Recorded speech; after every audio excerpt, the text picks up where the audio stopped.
Book of Heaven, Volume 27, October 2nd, 1929. Only the divine will renders the creature happy, one prey to the other. One who does not have the true will to do a good is a poor cripple, and God does not want to make use of him. My abandonment and living in the divine fiat continues. Oh, how powerful is its creative strength! Oh, how dazzling is its light, which, penetrating into the inmost fibers of the heart, invests them, and caressing them, it makes space for itself, and raises its throne of dominion and of command, but with such enrapturing sweetness that the littleness of the creature remains vanished, but happy to remain without life and dissolved in the divine fiat. Oh, if all knew you, O adorable will, oh, how they would love to become lost in you in order to reacquire your life and be happy of the very divine happiness. But while my littleness was dissolving in the divine fiat, my lovable Jesus moved in my interior, and clasping me very tightly to his divine heart, told me, "My daughter, only my divine will can render the creature happy. With its light, it either eclipses or puts to flight all evils, and says with its divine power, 'I am perennial happiness. Flee, you all evils. I want to be free, because before my happiness all evils lose life.' With one who lives completely in my divine volition, its love is so great as to transform the actions of the creature, and an exchange of life takes place between God and her, an exchange of actions, of steps, of heartbeats.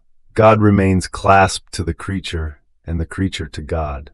They become inseparable beings, and in this exchange of action and of life, the game is formed between creator and creature. One makes oneself prey to the other, and in this becoming prey to each other, they play in a divine manner. They make each other happy, they make feast, and God and the creature sing glory. They feel victorious because no one has lost, but one has conquered the other. In fact, in my divine will no one loses. Losses do not exist in it. Only of one who lives in my will can I say that she is my amusement in creation. And I feel victorious in lowering myself to let myself be conquered by the creature, because I know for sure that she will not be opposed to letting herself be conquered by me. Therefore, the flight in my will be always continuous." After this, I was thinking about many things that blessed Jesus had told me about his divine will, his many ardent yearnings to make it known, and how in spite of the many yearnings of Jesus, nothing would arise to obtain his intent. And I said to myself, what wisdom of God, what profound mysteries, who can ever comprehend them? He wants it. He is sorrowful because there is no one who opens the way for his will to make it known. He shows his heart yearning, longing for his divine will to make its way so as to make itself known, to form its kingdom in the midst of creatures. And then, as if he were an impotent God, the ways are barred, the doors are closed, and Jesus tolerates. And with invincible and unspeakable patience, he waits for doors and ways to open, and he knocks at the hearts in order to find those who will be the ones who will occupy themselves with making his divine will known. But while I was thinking about this, my sweet Jesus, making himself seen all goodness and tenderness such as to break the hardest hearts, told me, "My daughter, if you knew how much I suffer when I want to form my works and make them known to creatures in order to give them the good they contain, and I find no one who has true enthusiasm, genuine desire, and the will to make my work his life in order to make it known, so as to give to others the life of the good of my work, which he feels within himself. And when I see these dispositions in one who must occupy himself with it, whom I call and choose, with so much love, for the works that belong to me, I feel so drawn to him, that so that he may do well what I want, I lower myself, I descend into him, and I give him my mind, my mouth, my hands, and even my feet, that he may feel the life of my work in everything. And as life that is felt, not as something extraneous to him, he may feel the need to give it to others.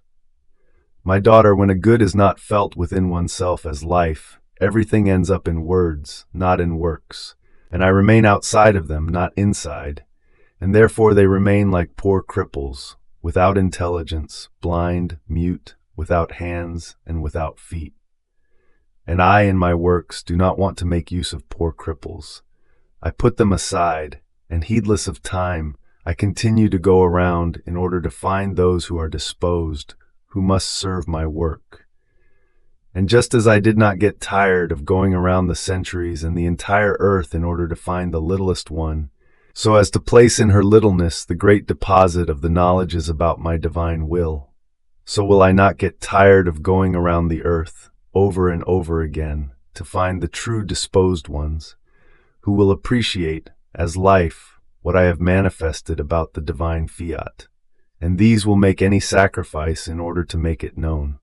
Therefore, I am not the impotent God, but rather that patient God who wants his works to be done with decorum and by people who are willing, not forced. Because the thing I abhor the most in my works is the unwillingness of the creature, as if I did not deserve their little sacrifices. And for the decorum of a work so great, which is that of making my divine will known, I do not want to use poor cripples. In fact, when one who does not have the genuine will to do a good, it is always a mutilation that he does to his soul. But I want to use people who, as I provide them with my divine members, would do it with decorum, as a work which must bring so much good to creatures and great glory to my majesty deserves.